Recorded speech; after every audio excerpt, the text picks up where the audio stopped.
et bienvenue, nous voilà au Pollet. Au Pollet, on rencontre près de 8000 jeunes de différentes nationalités après la messe à la grotte qu'on a eue à la montagne Sainte-Anne.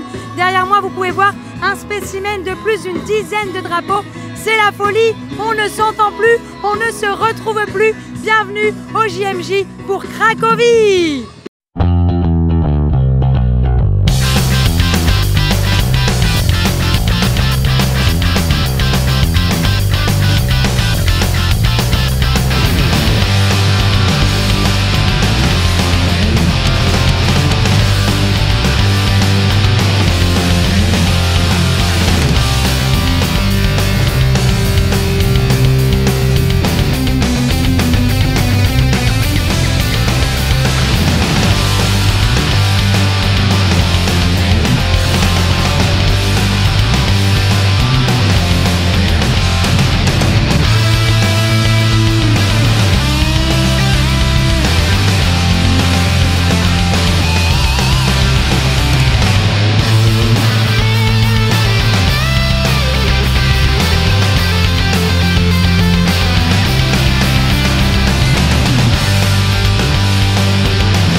Ok. Ahlan wa sahlan, je suis avec des Libanais, mon cœur est plein de joie. Je suis avec Elise, Antonio et Charbel. Est-ce que vous pouvez me dire un petit mot pourquoi vous êtes venus au JMJ Polanda en Pologne? Salut, je viens du Liban. On vient pour rencontrer d'autres jeunes de tous les pays du monde et pour prier avec le pape François pour la paix dans le monde. Et toi, Antonio, à combien vous êtes venus? Combien de Libanais êtes-vous aujourd'hui? Aujourd'hui, on est à peu près 1500 Libanais. On est venus plusieurs groupes. Moi, je viens du groupe Caritas Liban. On est venu ici pour prier pour la paix dans le monde entier et particulièrement dans notre pays, Liban que le pape Jean-Paul II a dit c'est une mission, c'est un pays, c'est plus qu'un pays, c'est une mission.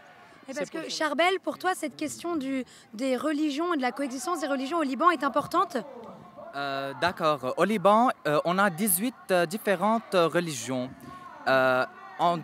et 3 dont elles sont chrétiennes. On sait comment vivre ensemble et nous sommes heureux de vivre ensemble et donner de nos expériences aux gens et d'avoir de l'heure. Est-ce que vous observez des différences de rites entre les catholiques du monde entier? Est-ce que vous êtes frappée par cette diversité, Élise? Non, pas du tout. On n'est pas frappé par la diversité. Pour moi, la diversité, c'est un gain pour tout le monde. Et comment vivez-vous donc ce voyage en Pologne? Voyez-vous la différence d'église entre la Pologne et chez vous? Oui, un peu. Il y a une petite différence entre les églises. La messe, moi je suis catholique.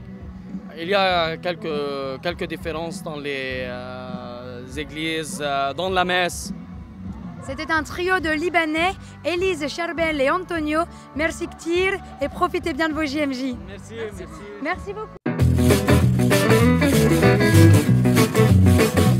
Bonjour, je m'appelle David Gréa et je suis curé de Sainte-Blandine, église Lyon-Centre. Et je suis aussi délégué épiscopal à l'Unité des chrétiens. Alors pour ceux qui ne connaissent pas, l'église Lyon-Centre rassemble une foule de jeunes quasiment toutes les semaines pour louer le Seigneur. Et quelle est votre cible? Est-ce que ce sont les jeunes pour les faire chanter et danser ou quel est votre but avec cette manière de prier? Quand on a commencé à venir à Sainte-Blandine, on s'est demandé vers qui le Seigneur nous envoyait, quelles étaient ses brebis favorites. Et on a vraiment mis le paquet sur toutes les personnes qui s'étaient éloignées de la foi, qui ne venaient plus à l'église, qui avaient été déçues ou pour lesquelles l'église n'avait pas su répondre à leurs questions. Et pour ça, quelle technique vous utilisez? Parce que c'est quand même compliqué de demander de venir à des gens pour qui tout cela est très hermétique, en fin de compte. Oui, la première chose, en fait, c'est de les rencontrer, de les écouter. Et à partir en connaissant bien ce qui les a choqués, ce qui les a gênés, ce qui les a fait prendre leur distance par rapport à l'Église, eh bien, essayer de voir comment nous, on va pouvoir répondre, contrarier, on va dire, leurs préjugés ou peut-être leurs blessures, pour leur proposer quelque chose qui répondra réellement à leurs attentes. Est-ce que vous rencontrez souvent des gens hostiles, difficiles à atteindre avec votre discours? Oui, parce que en fait, donc, on a pris des moyens de communication actuels, donc on est beaucoup sur les réseaux sociaux. Et puis aussi, on a fait en sorte que quand ils arrivent dans l'église, ils soient surpris. Et en fait, à peine ils passent devant l'église, déjà ils entendent de la musique, mais pas de la musique habituelle. Alors ils jettent un coup d'œil, il y a de la lumière. Ensuite, ils rentrent, il y a des canapés, ils se disent « mais c'est quoi? C'est vraiment une église ?» Alors ils rentrent, ils vont un peu plus loin. Et là, on leur dit on essaye d'abord de vivre la foi avant d'en parler. Et pour nous, la foi, c'est la joie. Donc on commence par là, essayer de tisser des liens fraternels, louer Dieu. Et peu à peu, le dialogue s'instaure et beaucoup viennent. Est-ce que vous n'avez pas peur finalement de perdre du coup toute l'autre partie des jeunes qui, eux, ont reçu la foi en adaptant un type de discours plus vers les non-croyants? En fait, on n'adapte pas dans le sens où c'est de la guimauve. Souvent, c'est au contraire, c'est plus radical parce que les cathos habitués, eux, ils ont déjà leur formule magique dans leur tête. Le plus dur, c'est qu'ils se convertissent vraiment. Mais après, non, en fait, pourquoi ça ne fait pas fuir les gens? Parce que ceux qui sont vraiment convaincus de la miséricorde et de la bonté de Dieu, eh ben, ils ont hâte de la communiquer à d'autres. Et donc, ils sont très curieux et motivés par le fait d'accueillir des gens qui s'étaient éloignés de l'Église et notamment d'amener leurs amis, etc. On voit que la joie est centrale pour vous. D'ailleurs, vous animez un parcours qui s'appelle Fun Time. En fait, la plupart des jeunes qui sont venus là, ils disent, parce qu'on a des petits temps de discussion après les topos, et ils disent, en fait, jusque-là, on a accompagné nos parents ou nos amis, mais on n'a pas une foi personnelle. Et on ne sait pas vraiment qui est Dieu. Et donc, là, les JMJ, c'est l'occasion de savoir qu'est-ce qu'il en est vraiment pour moi.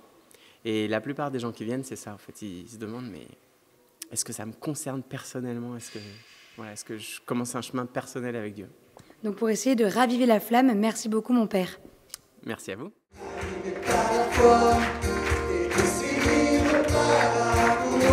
Je vais chanter pour toi, dire que tu es ma joie, et que c'est heureux chaque jour.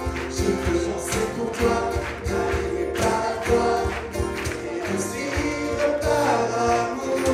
Nous venons te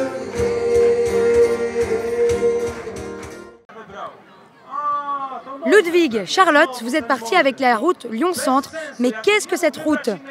Cette route, c'est la route de la louange, c'est la route de la joie, c'est la route de l'amour envers le Seigneur.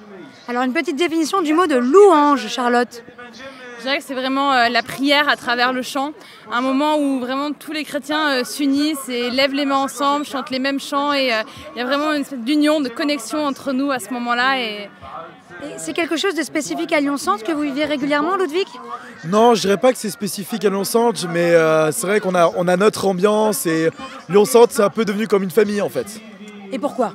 Et pourquoi? Parce qu'on est soudés, on est devenus en fait plus qu'une paroisse et des paroissiens, on est devenus tous des amis, des familles, une famille ensemble. Et c'est là le groupe qui est parti au JMJ, on est beaucoup à se connaître, mais on a aussi énormément de pèlerins qui viennent d'autres paroisses. Et ça, c'est vraiment splendide, on est super heureux de les accueillir.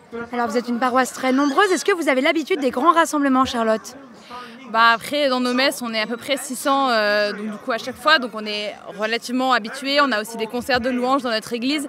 Après, des rassemblements comme ça avec des chrétiens du monde entier, non, c'est vraiment pour ça qu'il faut vivre ces JMJ. C'est vraiment une expérience unique et c'est fantastique. Mais après tout, qu'est-ce que ça change? Vous êtes qu'entre catholiques, qu'est-ce qui change alors? Ce qui change, c'est le partage de culture, c'est la façon de louer Dieu, parce qu'il y a mille et une façons de louer Dieu et chaque paroisse a la sienne, et c'est ça qui est splendide. Et est-ce qu'une fois revenu des JMJ, est-ce que vous êtes déjà parti au JMJ ou non, Charlotte? Non, moi c'est la première fois. Est-ce que du coup vous auriez la possibilité de remettre en cause votre façon de louer, etc. ou de pouvoir réadapter en fonction de vos rencontres? Mais vraiment, ce que j'espère, c'est que ça m'apporte vraiment un élan de foi et qu'on ait vraiment la sensation d'être connectés entre tous les chrétiens du monde, qu'il y ait vraiment une sorte d'union en fait qui se passe entre nous.